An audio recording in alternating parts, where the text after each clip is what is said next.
पावमानि द्विजानाम् आयुः प्राणं प्रजां पशुं कीर्तिम् द्रविणं ब्रह्मवर्चसं मह्यं दत्त्वा व्रजत ब्रह्मलोकम्। नमस्ते सते ते जगत्कारणाय नमस्ते चिते सर्वलोकाश्रयाय। नमो द्वैततत्त्वाय मुक्तिप्रदाय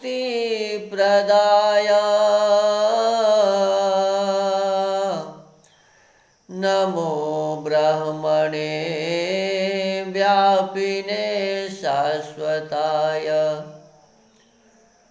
त्वमेव माता च पिता त्वमेव त्वमेव बन्धुश्च सखा त्वमेव त्वमेव विद्या द्रविणं त्वमेव त्वमेव सर्वं मम देवदेव त्वमेव सर्वं मम देवदेव।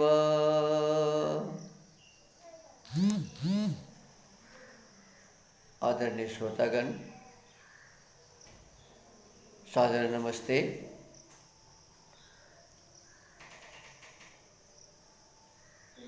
हमारे भारतीय संस्कृति में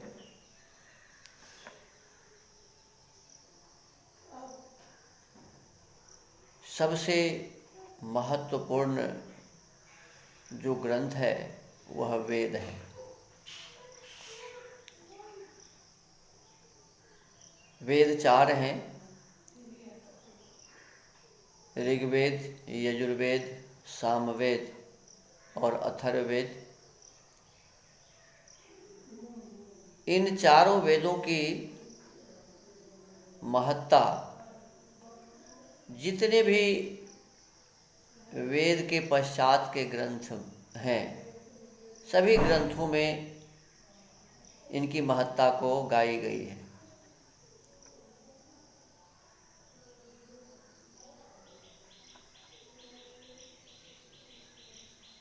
परमपिता परमात्मा ने जब इस सृष्टि की रचना की और हमारे आपके जैसे इस मनुष्य को सर्वप्रथम बनाया, तो इस मनुष्य के लिए जो करणीय कर्तव्य थे, इस कर्तव्य को भी उन्होंने बताया और उसी करणीय कर्तव्य का नाम वेद है। सबसे पहला मानव और मैथुनी सृष्टि में जो अपने कर्म को पूर्व जन्मों के, पूर्व कल्पों के कर्मों से श्रेष्ठता को प्राप्त हुए थे, ऐसे महामानव महर्षि अग्नि, उन्हें ऋग्वेद की जानकारी परमात्मा ने कराया। वायु ऋषि को यजुर्वेद का ज्ञान कराया, आदित्य ऋषि को सामवेद का ज्ञान कराया और अंगिरा ऋषि को अथर्ववेद का ज्ञान कराया। उन्हीं के माध्यम से ये वेद ब्रह्मा को मिले और फिर धीरे धीरे वह क्रम चलते चलते चलते चलते आज हमारे आप तक आया है।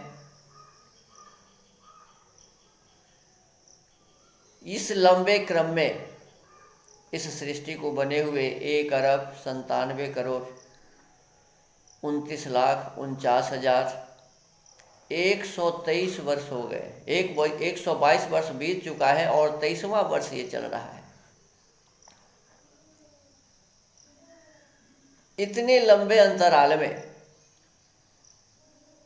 प्रारंभिक समय में जब वेदों को सीधा समझा जाता था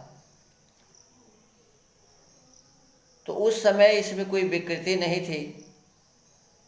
बहुत लंबे समय तक वेदों को लोग ऐसे ही सुनते रहे, इसीलिए इसका नाम श्रुति हुआ। सुनकर ही इसे जाना जाता था, सुनकर ही इसे समझ लिया जाता था।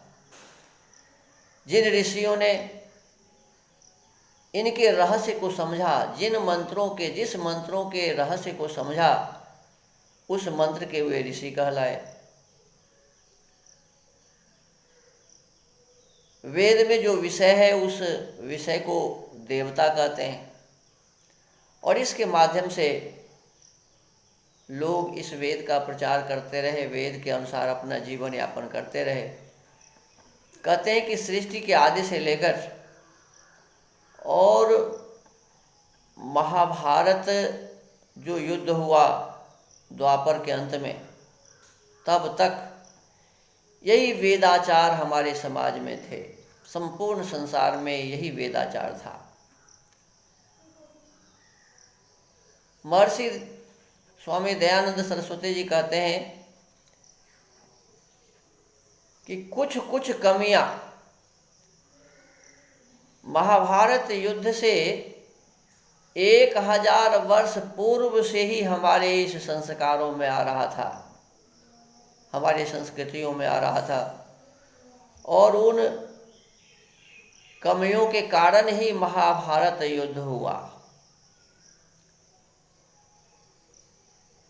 जब भी लोभ में, क्रोध में, काम में, मद में, मोह में, आलस्य में, प्रमाद में लोग फंस गए, तो इन कमियों के कारण यह युद्ध हुआ और इस युद्ध में इस प्रकार का वातावरण बन गया कि सारे विद्वान मारे गए, सभी प्रकार की विद्याएं नष्ट हो गई और अवनति वहाँ से बिल्कुल प्रारंभ हो गया। और प्रारंभ होते होते आज हमारी स्थिति यह है कि हम अपने संस्कृति और संस्कार के महत्व को नहीं समझते। इसी क्रम में त्रेता युग में एक बहुत बड़े महामानव इस धराधाम पर आए, जिनको हम भगवान राम कहते हैं। द्वापर युग में एक महामानव आए जिनको हम भगवान कृष्ण कहते हैं।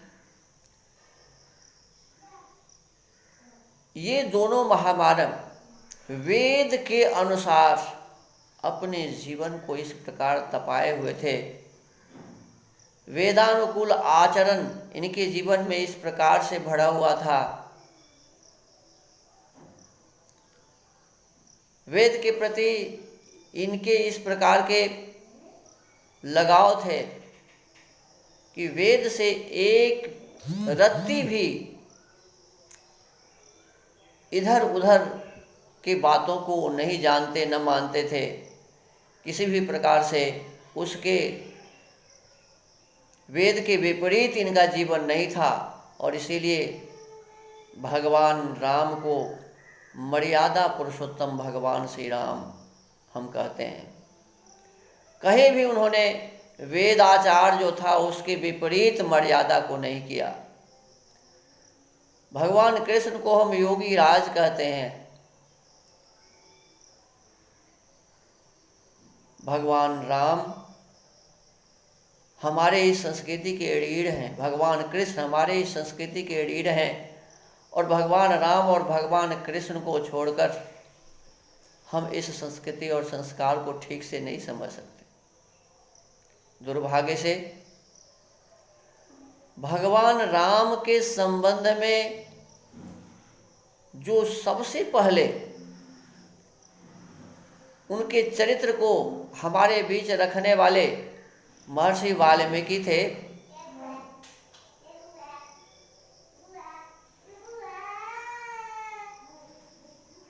हमारे ये ऋषि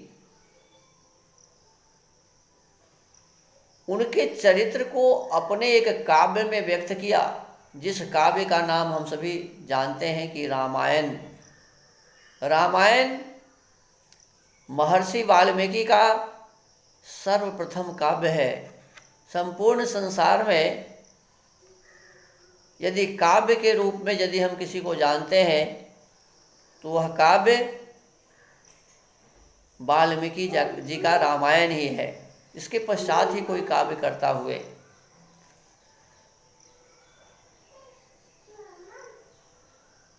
जो निम्न कोटि के व्यक्ति थे, ऐसे महर्षि वाल्मीकि के इस काव्य को दूषित करने का प्रयास किया, भगवान राम के चरित्र को दूषित करने का प्रयास किया और उनके काव्य में अपने मतानुसार कुछ घुसाते गए। उस महामानव भगवान राम को ईश्वर का अवतार बताने के लिए न जाने किस किस प्रकार की कल्पना की गई और उस कल्पना के कारण इस काव्य को एक दूसरे ही रूप में प्रस्तुत कर दिया, जिस कारण जो भी इस वाल्मीकि रामायण को, इस काव्य को पढ़ता था, इस काव्य में उसे अनर्गल बातें दिखती थी, अव्यवस्थाएं दिखती थी। इसी कारण किसी ने कहा कि ये तो बेकार चीज है, काल्पनिक कथा है, राम कोई हुए ही नहीं, राम का समय कभी था ही नहीं, ये घटना कभी नहीं हुआ, ये व्यर्थ लोग इसका पाठ करते हैं, झूठी बातें। परंतु यह बिल्कुल अनर्गल प्रलाप था लोगों का। हमारे भगवान श्री राम इस धराधाम पर त्रेता युग के अंत में थे।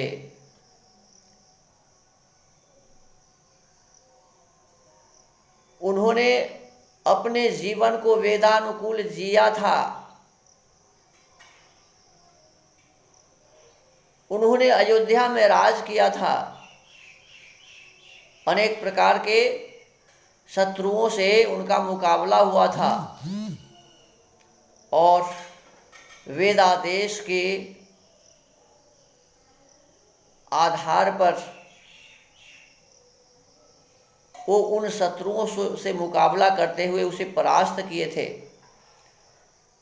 यह सच्ची घटना है, कोई गलत घटना नहीं है।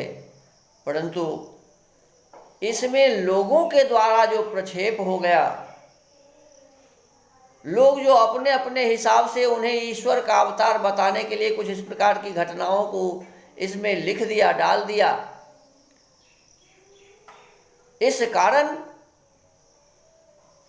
ऐसा महसूस होने लगा कि भगवान राम तो कोई थे ही नहीं, सीता तो कोई थी ही नहीं, लक्ष्मण भरत शत्रुघ्न कोई नहीं थे, दशरथ का कोई काल नहीं था। ये सब व्यर्थ का बकवास है और इस काव्य को इसी प्रकार कल्पना के रूप में हमें मानना चाहिए। इस प्रकार से लोग अपनी बात कहने लगे। आपसे मेरा निवेदन है कि आप अपने इस विचार को थोड़ा सा समझदारी से इस पर सोचिए, विचारिए। भगवान राम यदि कल्पित होते तो हमारे जो ये संस्कार हैं, हमारी जो ये संस्कृति है, कोई किसी कल्पित व्यक्ति का इस प्रकार से चर्चा नहीं रहता।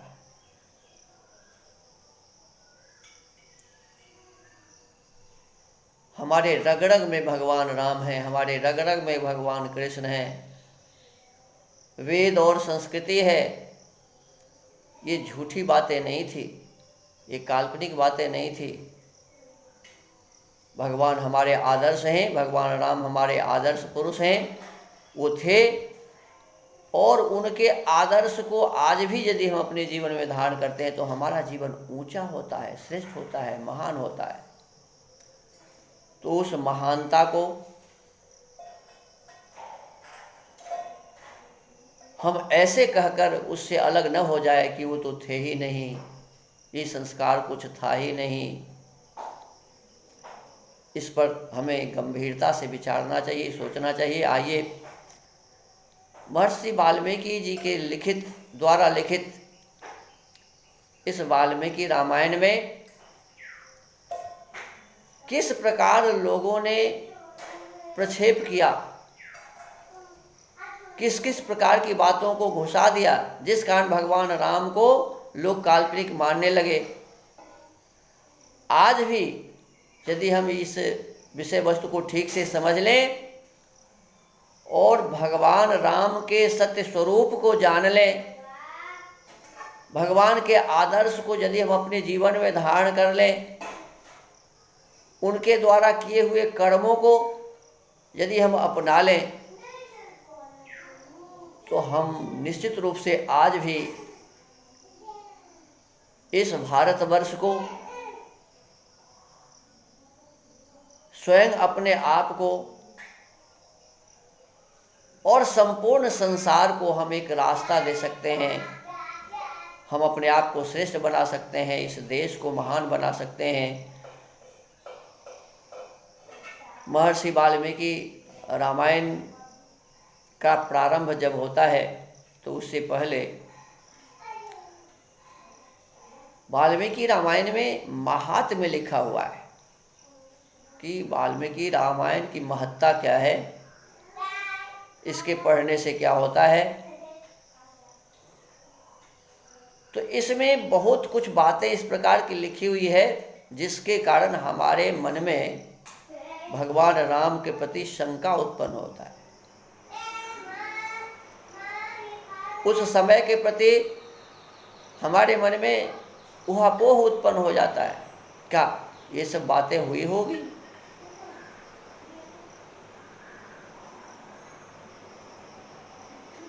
तो इसमें जो महात्म्य है ये 5 अध्यायों में है और पहला अध्याय इसका है। उस अध्याय में कहा है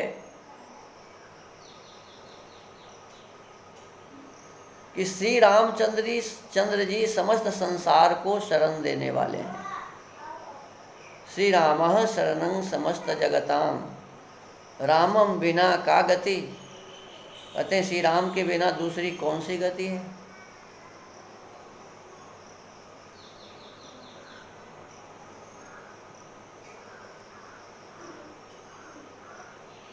इसी क्रम में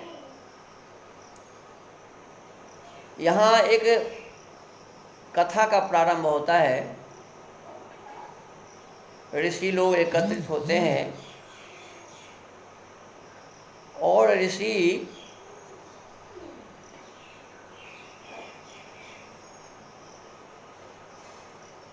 अपने समय के बड़े विद्वान जिनको सूत जी कहते हैं, सूत जी से एक प्रश्न पूछते हैं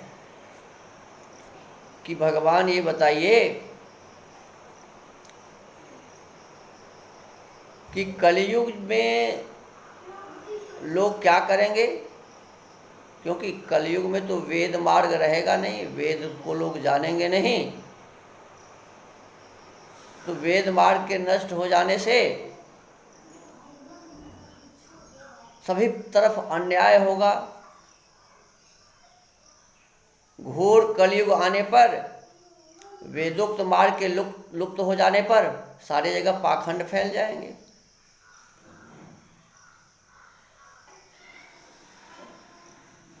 और पाखंड को फैलने के पश्चात कहते हैं, सबसे पहले इस महात्म के प्रथम अध्याय में जो आरोप लगाया गया कि जब कलयुग होगा, पाखंड फैल जाएंगे, तो सबसे पहले यहाँ की स्त्रियां खराब हो जाएंगी।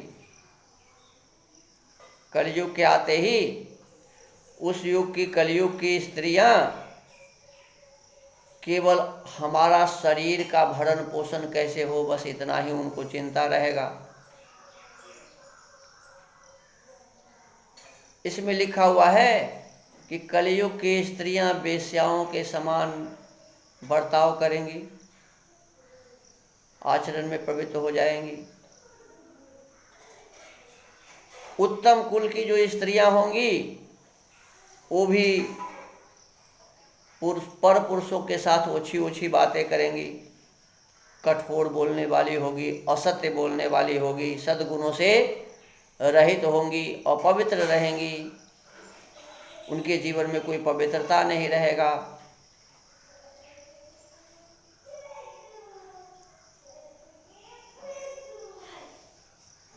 इस प्रकार से महिलाओं के संबंध में बड़े ही अभद्र बातें इसमें लिखी हुई है।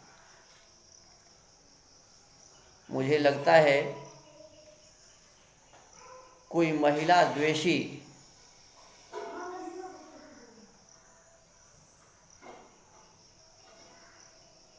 जिसे महिलाओं के आदर्श अच्छे नहीं लगते होंगे, ऐसे लोगों ने इस प्रकार की बातें इसमें लिखी है।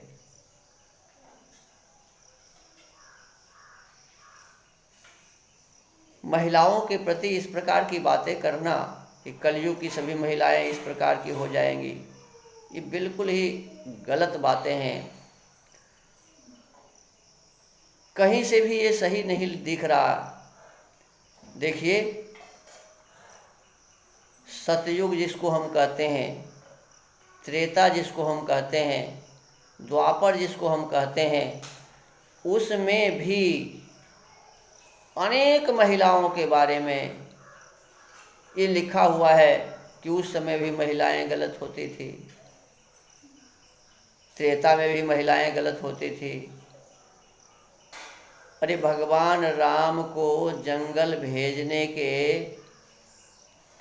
जो कारण है, उसमें मूल कारण जो मंथरा है वो भी तो महिला ही थी।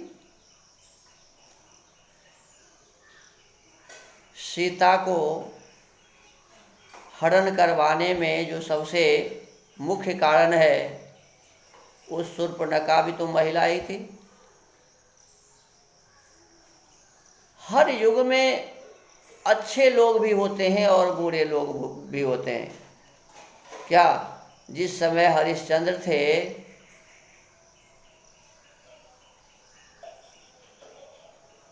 जिस समय सतयुग में उत्तम वातावरण था, उस समय हिरण्याक्ष और हिरण्यकश्यप नहीं हुए।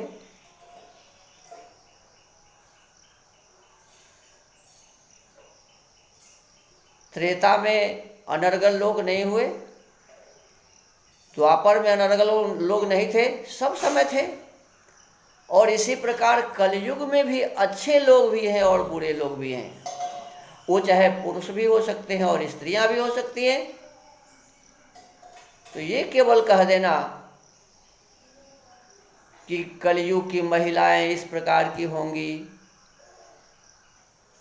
और उसकी तुलना वेश्या से कर दिए कि वेश्या के समान होंगी, पर पुरुषों में ही अपना चित्त लगाई रहेंगी, कभी शुद्धता उनके जीवन में नहीं होगा, पवित्रता को अपने जीवन में अपना के रहेंगी। इस प्रकार की बातें करना महिलाओं के प्रति अन्याय है।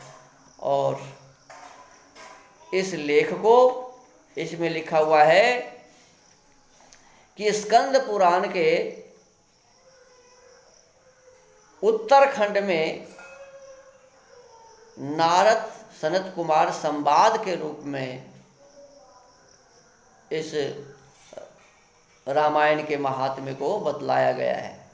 तो इसका मतलब है कि स्कंद पुराण लिखने वाले जिसने भी लिखा, जिसने भी इस बात को उसमें लिखा, तो निश्चित रूप से महिला द्वेषी थे। वे महिलाओं के प्रति उनका अच्छा विचार नहीं था। तो हमको आपको विशेष रूप से इसके संबंध में ये ध्यान रखना चाहिए कि किसी भी युग में अच्छे लोग भी होते हैं और बुरे लोग भी होते हैं। चाहे वो सतयुग हो, चाहे वो त्रेता हो, चाहे वो द्वापर हो, चाहे वो कलयुग हो। तो इस कलयुग को ध्यान में रख कर के, कलयुग में इस प्रकार के लोग होंगे और महिलाएं इस प्रकार की होंगी। और इसीलिए हे सूत जी, इस परिस्थिति में हम कैसे पार उतरेंगे, लोग कलयुग के लोग कैसे पार उतरेंगे, तो इस प्रकार की बातों को करते हुए आगे बताया हुआ है। सूत जी कहते हैं कि कलयुग में एक ही उपाय होगा, और उपाय ये होगा कि आप लोग राम कथा सुनिए। राम कथा के सुनने से सारे पाप दूर हो जाएंगे। इसमें लिखा हुआ है,